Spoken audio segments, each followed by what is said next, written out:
Hello guys, welcome back to my YouTube channel. Guys, पिछली video में हमने SJF देखा था, shortest job finding with non preemption method. ठीक है, उसमें हमने ये भी देखा था कि एसजीएफ क्या होता है, एसजीएफ में हम कैसे जो हमें प्रॉब्लम दी जाती है वो हम कैसे सॉल्व करेंगे। इस वीडियो में गाइस मैं आपको एसजीएफ विद प्रीएम्पशन, जो कि एसआरटीएफ के नाम से जाना जाता है, यानी शॉर्टेज टाइम रिमेनिंग फर्स्ट, ठीक है, तो इसके बारे में हम जानेंगे और ये भी देखेंगे कि इसको कैसे सॉल्व किया जाता है और इसके पीछे क्या कारण है। तो गाइस, अगर आप मेरे चैनल पर नए हैं तो प्लीज मेरे चैनल को सब्सक्राइब करें, साथ ही साथ बेल नोटिफिकेशन आइकन दबाना ना भूलें फॉर लेटेस्ट वीडियो अपडेट्स। तो गाइस, बिना किसी देरी के चलिए स्टार्ट करते हैं। तो गाइस, आज का टॉपिक होने वाला है shortage remaining time first, SRTF, जिसका क्राइटेरिया बर्स्ट टाइम है और मेथड प्रीएम्पशन है। अगर इसका मेथड नॉन प्रीएम्पशन हो जाता तो हमने जो प्रीवियस वीडियोस में देखा था एसजीएफ विद नॉन प्रीएम्पशन, तो वो बिल्कुल सेम हो जाता। ठीक है, SGF with non preemption equals to SRTF without preemption. ठीक है, वो दोनों सेम है। लेकिन अगर एसजीएफ को हम प्रीएम्पशन मेथड से करेंगे तो वो एसआरटीएफ बन जाएगा। तो ये तो हो गया बेसिक नॉलेज कि एसआरटीएफ और एसजीएफ में क्या फर्क होता है। ठीक है, उसमें क्या होता है कि हम नॉन प्रीएम्पशन करते हैं, मतलब एक बार जो प्रोसेस सीपीयू को चली गई तो वो उसको पूरा खत्म करके ही दूसरी प्रोसेस हाथ में लेता है। लेकिन इसमें क्या होता है, इसमें प्रीएम्पशन मेथड लग जाता है, जिसकी वजह से जो एक प्रोसेस है वो उसको एक पर्टिकुलर टाइम तक ही चलाएगा, उसके बाद वो दूसरी प्रोसेस ले लेगा। ये नहीं है कि उसको जितना पर्टिकुलर टाइम मिला उसके अंदर वो सारी एग्जीक्यूट कर देगा, नहीं, वो पार्ट्स में प्रोसेस को एग्जीक्यूट करता है। तो वो हम देखेंगे इस वीडियो में कि वो कैसे करता है। तो बेसिक जो इन्फॉर्मेशन थी वो तो मैंने आपको बता दी है एसआरटीएफ के बारे में कि इसका क्राइटेरिया क्या होता है और ये कौन से मेथड पर वर्क करता है। तो ये वाला न्यूमेरिकल सेम मैंने आपको एसजीएफ में बताया था। ठीक है, एसजीएफ मेरे ख्याल से इससे पिछली वीडियो में मैंने ये वाला न्यूमेरिकल आपको बताया था। तो अगर आपको नहीं समझ आया है एसजीएफ कैसे होता है तो आप मेरी प्लेलिस्ट को एक्सेस कर सकते हैं। ठीक है, लिंक डिस्क्रिप्शन में दे दूंगा। उसके बाद चलते हैं, इसको देखते हैं कैसे काम करेगा। तो सबसे पहले तो हम यहाँ पे गैंट चार्ट बनाएंगे और दूसरा यहाँ पे हमने लिख दिया प्रोसेस इन रेडी क्यू। तो रेडी क्यू में जो जैसे जैसे प्रोसेस आती रहेंगी हम वैसे वैसे यहाँ पे उनको लिखते रहेंगे। तो हमारे पास क्या है, हमारे पास चार प्रोसेसेस है, P1 P2 P3 P4। उसके बाद है 1 2 1 4, ये हमारा अराइवल टाइम है हर एक प्रोसेस का, वैसे हमने यहाँ पे बर्स्ट टाइम लिख रखा है 3 4 2 4।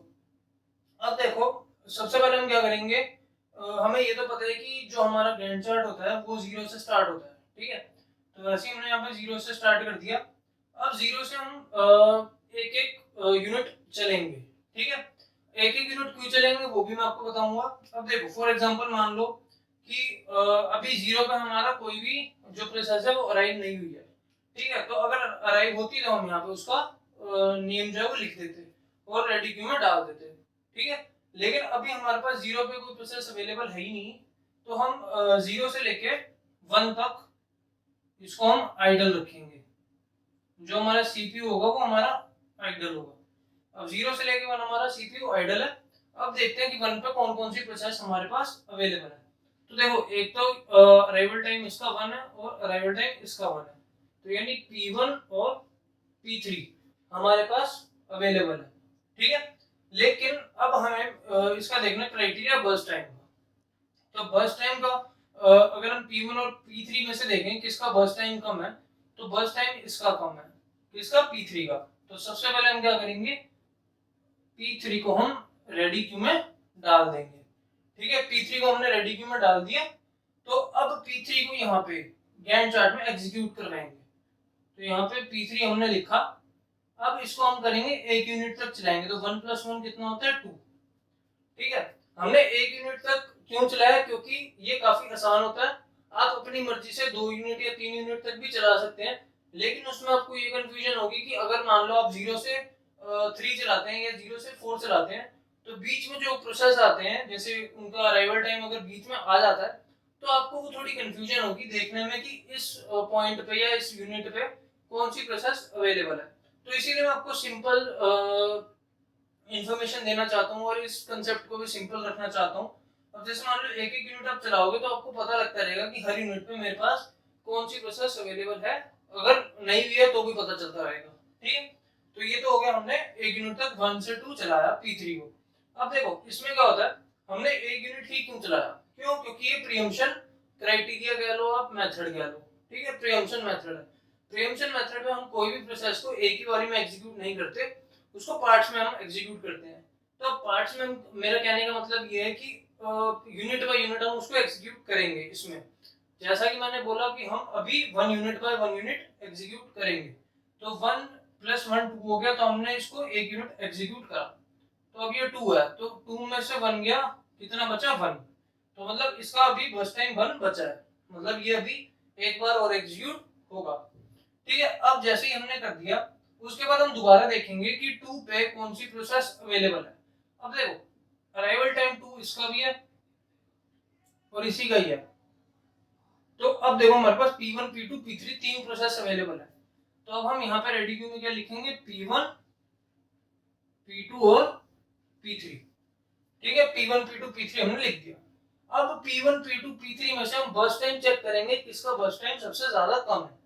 ठीक है, तो वैसे P3 का यहाँ पे कम है 1, 3 और 4 और 1। तो सबसे कम बर्स्ट टाइम जो इसका है P3 का 1 है। तो अब दोबारा से आ जाओगे, यहाँ पे P3 हम एग्जीक्यूट करवा देंगे। 2 + 1 3 और ये भी हो गया 0। तो P3 हमारी एग्जीक्यूट हो चुकी है। यहाँ से भी हम काट देंगे, P3 हमारी एग्जीक्यूट हो चुकी है। ठीक है, अब उसके बाद हम क्या करेंगे? अब दोबारा से चेक करेंगे कि 3 पे हमारे पास कोई प्रोसेस अवेलेबल है या नहीं है। तो देखो 3 पे हमारे पास कोई प्रोसेस अभी अवेलेबल नहीं है। क्यों? क्योंकि P4 जो है वो 4 यूनिट टाइम पे हमारे पास अवेलेबल होगी।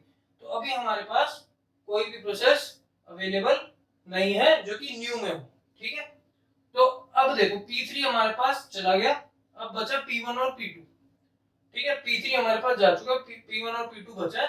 तो P1 और P2 में से हम चेक करेंगे कि किसका बर्स्ट टाइम कम है। तो अब देखो P1 का बर्स्ट टाइम कम है, तो अब यहाँ पे हम क्या करेंगे?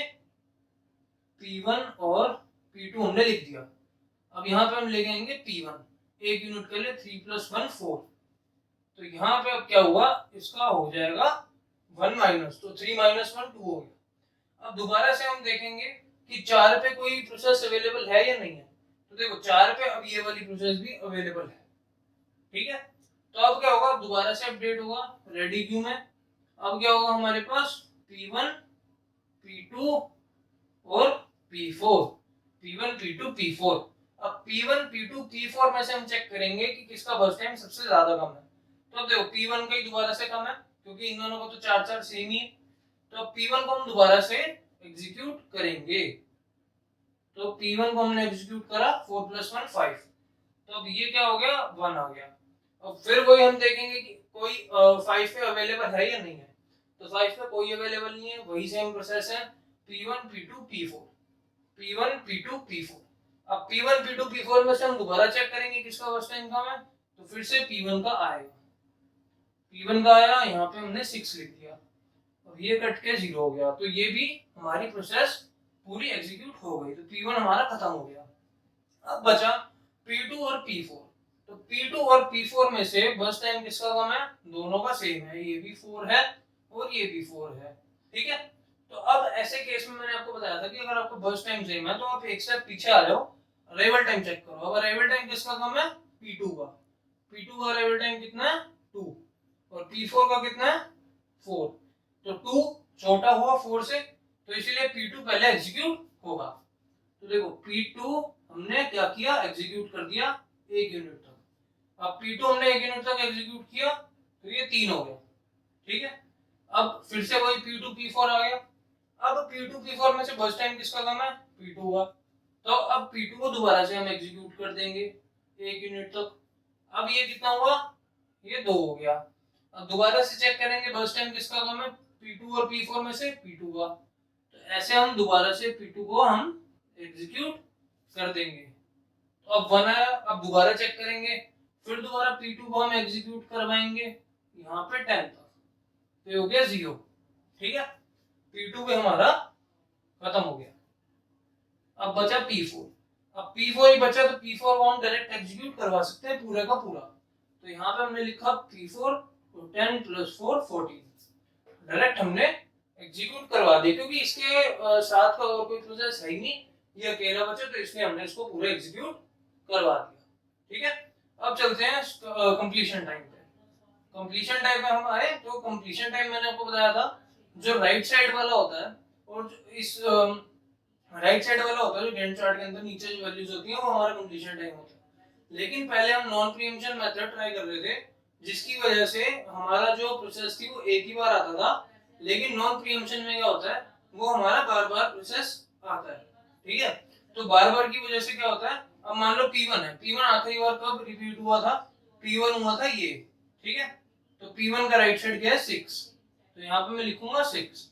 वैसे P2 का चेक करेंगे, P2 का कहाँ आया, P2 का ये रहा, P2 का 10 आया, तो P2 का 10 हो गया। P3 का चेक करेंगे, P3 का हमारा क्या हुआ, P3 का ये 3। ठीक है, अब वैसे ही P4 का चेक करेंगे तो P4 का आया 14, ये रहा 14 आ गया। अब देखो फॉर्मूला हमें पता है TAT का और WT का। TAT का फॉर्मूला क्या होता है, TAT का होता है, TAT का फॉर्मूला होता है completion time minus arrival time, तो CT माइनस AT। और WT का फॉर्मूला क्या होता है, WT का फॉर्मूला होता है TAT minus BT, TAT minus BT यानी बर्स्ट टाइम। तो अब देखो TAT हम निकालेंगे, कैसे निकालेंगे, CT माइनस AT, तो CT माइनस AT, 6 माइनस 1 5, उसके बाद 10 माइनस 2 8, 3 माइनस 1 2, 14 माइनस 4 10। ठीक है, उसके बाद निकला WT, तो WT कैसे निकलेगा, TAT माइनस BT। ठीक है, तो TAT माइनस BT। तो अब ये जो सबसे पहले वैल्यू थी ना 3 4 2 4, तो इसको हम लेंगे 3 5 माइनस 3 2, 8 माइनस 4 4, 2 माइनस 2 0, 10 माइनस 4 6। अब रिस्पॉन्स टाइम हम निकालेंगे। अब रिस्पॉन्स टाइम के लिए क्या फॉर्मूला होता है कि कोई भी प्रोसेस जो पहली बार प्रोसेस जो एग्जीक्यूट होने जा रही है वो हम देखेंगे कि उसको सीपीयू कब मिला। अब वो कैसे निकालते हैं, P1 है, P1 में हम अब क्या कहते हैं लेफ्ट साइड में देखेंगे। ठीक है, P1 में लेफ्ट साइड में देखेंगे कि P1 का लेफ्ट साइड क्या है, सबसे पहले जो P1 है उसका लेफ्ट साइड ये है 3। ठीक है, तो 3 माइनस 1 कितना आया 2। अब P2 का चेक करेंगे, P2 को क्या है, सबसे पहला P2 कहां पे था, ये रहा। अब P2 का लेफ्ट चेक किया 6 आया, तो 6 माइनस 2 4। उसके बाद P3 का चेक किया, P3 सबसे पहला ये रहा, तो P3 का 1 है, 1 माइनस 1 0। उसके बाद P4 का चेक किया, P4 कहाँ है, P4 ये रहा, P4 का 10, 10 माइनस 4 6। अब देखो ये वाला क्वेश्चन मैंने आपको विद नॉन प्रीएम्पशन मेथड से भी कराया था, दोनों का आंसर सेम आ रहा होगा, आप चेक भी कर सकते हैं 2406, और उसका भी आंसर 2406 ही आ रहा था रिस्पॉन्स टाइम का, वेटिंग टाइम का भी और टर्न अराउंड टाइम का भी। ठीक है, तो ये एक प्रोसेस है जिसको हम SRTF कहते हैं, जो कि एक पार्ट है सीपीयू शेड्यूलिंग का, और ये हमने सॉरी प्रीएम्पशन मेथड से सॉल्व किया है। ठीक है, तो प्रीएम्पशन मेथड यही होता है जैसा कि मैंने आपको बताया, और ये फॉर्मूले होते हैं, दो फॉर्मूले इसमें, टर्न अराउंड टाइम के और वेटिंग टाइम के। रिस्पांस टाइम का खुद ही अंदाजा लगा सकते हैं कि कोई भी प्रोसेस है वो पहली बार एग्जीक्यूट हो रही है और उसको सीपीयू कौन सी यूनिट टाइम पे मिला। ठीक है, उसको हम माइनस कर देंगे अराइवल टाइम से। ठीक है, तो हमारा जो रिस्पांस टाइम है वो आ जाएगा। लेकिन नॉन प्रीएम्पशन मेथड में हमें रिस्पांस टाइम निकालने की जरूरत ही नहीं होती, क्यों, क्योंकि हमारा वेटिंग टाइम के बराबर ही रिस्पांस टाइम हमेशा आता है। ठीक है, तो गाइस अभी के लिए इतना ही, मिलते हैं नेक्स्ट वीडियो में, और नेक्स्ट वीडियो में मैं आपको इससे सिमिलर एक और एग्जांपल करवाऊंगा ताकि जो आपको कॉन्सेप्ट है वो अच्छे से क्लियर हो जाए।